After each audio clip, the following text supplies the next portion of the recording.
Hello, Radhamani അമ്മയുടെ വ്ളോഗിലേക്ക് എല്ലാവർക്കും സ്വാഗതം.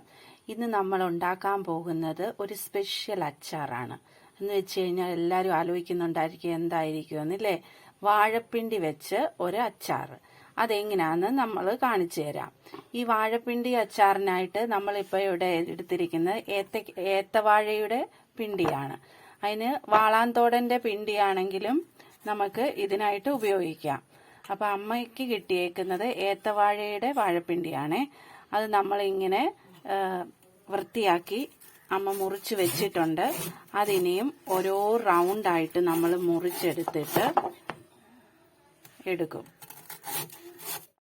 അമ്മ റൗണ്ടായിട്ട് മുറിച്ചെടുത്തിട്ട് ഇതിലിങ്ങനെ നാര് പോലെ വരുമല്ലോ, അത് നമ്മൾ ഇങ്ങനെ അതിനുശേഷം നമുക്ക് ഇതിനെ ഒരു മാങ്ങ നമ്മൾ അച്ചാറിടാൻ അരിയത്തില്ലേ, അതേ വലിപ്പത്തിൽ നമ്മൾ മുറിച്ച് എടുക്കും. ഇതുപോലെ അരിഞ്ഞ് എടുക്കണം. ഇനി നമുക്ക് അതുപോലെ എല്ലാം അരിഞ്ഞെടുത്തിട്ട് വരാം. എല്ലാ വാഴപ്പിണ്ടി അതുപോലെ അരിഞ്ഞെടുത്തിട്ടുണ്ട്. ഇനി ഇതിലാണെങ്കിൽ ഇതിനെ ഉപ്പ് വരട്ടി നല്ലതായിട്ട് കഴുകി എടുത്തതിന് ശേഷം ഉപ്പ് വരട്ടിയിട്ട് ഒന്ന് ഇഡലി കുട്ടകത്തിൽ വെച്ച് ആവി കയറ്റിയിട്ട് വരാം. നമ്മൾ ഇഡലി കുട്ടകത്തിൽ ആവി കയറ്റിയ വാഴപ്പിണ്ടിയാണ് ഈ ഇരിക്കുന്നത്. ഇനി ഇതിലോട്ട് നമുക്ക് പൊടിവകകൾ ചേർക്കാം. നമ്മൾ ഇനി ഇതിൽ ആദ്യമായിട്ട് ചേർക്കുന്നത് കടുക് പൊടിച്ചതാണ്. നമ്മൾ പച്ചയ്ക്ക് മിക്സിയുടെ ജാറിൽ കടുക് ചെറുതായിട്ട് പൊട്ടിച്ചെടുത്താണ്. അത് ചേർത്തമ്മ 1.5 ടീസ്പൂൺ ചേർത്തിട്ടുണ്ട്. ഉലുവ നമ്മൾ 1/2 ടീസ്പൂൺ ചേർത്ത് കൊടുക്കുകയാണ്. മഞ്ഞൾപ്പൊടി 1/2 ടീസ്പൂൺ ചേർത്ത് കൊടുക്കുകയാണ്. കായപ്പൊടി നമുക്ക് കുറച്ച് ആവശ്യത്തിന് കുറഞ്ഞിടാം. കായപ്പൊടി ആവശ്യത്തിന്. ഉപ്പ് നമ്മൾ പാകത്തിന്, അച്ചാറിന് എത്ര ആവശ്യമുണ്ടോ അതിനനുസരിച്ച് ഉപ്പ് ചേർത്ത് കൊടുക്കുക. നമുക്ക് ഇളക്കി ചോദിക്കാം. ഇനി ഇതാണെങ്കിൽ അമ്മയാണെങ്കിൽ ഒന്ന് യോജിപ്പിച്ചെടുക്കുവാണ്. എല്ലാം ഒന്ന് പിടിക്കാൻ വാഴപ്പിണ്ടിയില്. ഇങ്ങനെ കടുക് നമ്മൾ പൊടിച്ചു ചേർക്കുന്നത് ഏറ്റവും നല്ലതാണ്.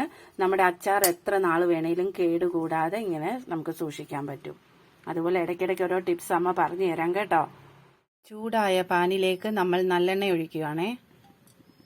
നല്ലെണ്ണയാണ് അച്ചാറിന് ഉത്തമം. അതുകൊണ്ട് നല്ലെണ്ണയിൽ തന്നെ ഉണ്ടാക്കാൻ നോക്കണേ.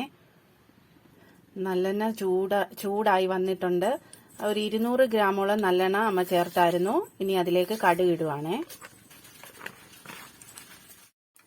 ഇനി നമ്മൾ കടുക് താളിക്കാൻ എടുത്തേക്കുന്നത് വെളുത്തുള്ളി ഈ വലിപ്പത്തില് 2 എണ്ണം എടുത്തിട്ടുണ്ട്.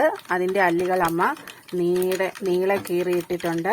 പിന്നെ ഇഞ്ചി ആണെങ്കിൽ ഒരു തുണ്ട് ഇഞ്ചി, ഒരു ചെറിയ കഷ്ണം ഇഞ്ചിയാണ് എടുത്തേക്കുന്നത്. അതും അരിഞ്ഞത് നമ്മൾ ഇതിലേക്കിട്ട് മൂപ്പിക്കാം. ഇനി ഇത് നന്നായിട്ട് മൂത്ത് വരട്ടെ.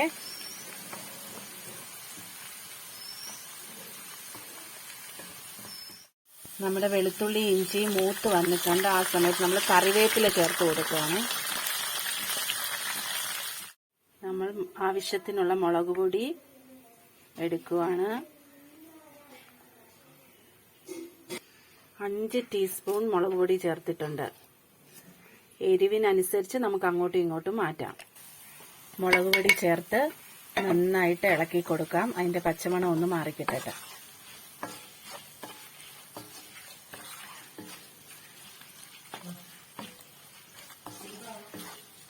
എല്ലാതരം അച്ചാറും നമ്മൾ വീട്ടിൽ ഉണ്ടാക്കാറുള്ളതാ. എങ്കിൽ തന്നെയും വാഴപ്പിണ്ടി അച്ചാർ നിങ്ങളും കേൾക്കുന്നത് ആദ്യമായിട്ടായിരിക്കും അല്ലേ. അതുകൊണ്ട് എല്ലാവരും ഇത് വീട്ടിൽ ട്രൈ ചെയ്യണേ. ഒത്തിരി ആരോഗ്യ ഗുണമുണ്ട് വാഴപ്പിണ്ടിക്ക്. നാരുകൾ അടങ്ങിയത് കൊണ്ട് ഷുഗർ പേഷ്യൻസിനും ഒക്കെ നല്ലതാണ്. ഇനി ഇതിലേക്ക് നമ്മൾ വിനാഗിരി ചേർത്ത് കൊടുക്കുകയാണ്. നമ്മൾ കുറച്ച് വിനാഗിരി ചേർത്ത് കൊടുത്തിട്ടുണ്ട്. ഇനി വിനാഗിരി ചേർക്കുന്നതുകൊണ്ട് നമ്മുടെ അച്ചാറിനൊരു പുളിയൊക്കെ കിട്ടും. വാഴപ്പിണ്ടിക്ക് പുളിയൊന്നും ഉള്ളതല്ലല്ലോ. അപ്പം നമ്മൾ അതനുസരിച്ച് വിനാഗിരി ചേർത്ത് കൊടുക്കുക. അതുപോലെ തന്നെ നമ്മുടെ അച്ചാർ കേടുകൂടാതിരിക്കാൻ ഈ വിനാഗിരി ഹെൽപ്പ് ചെയ്യും. അതിൻ്റെ മുളകിൻ്റെയൊക്കെ പച്ചമണമൊക്കെ മാറി നല്ലതായിട്ട് ഗ്രേവി ആയിട്ട് വന്നിട്ടുണ്ട്. ഈ സമയത്ത് നമ്മുടെ വാഴപ്പിണ്ടി മിക്സ് ചെയ്ത് വെച്ചിരുന്നത് നമുക്ക് ഇതിലേക്ക് ചേർത്ത് കൊടുക്കാം. ഇനി ഇളക്കി യോജിപ്പിക്കാം.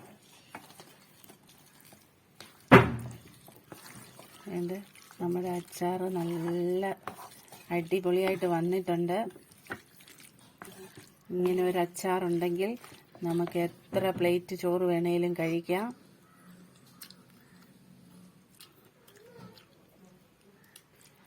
നല്ലൊരു അച്ചാറാണ്.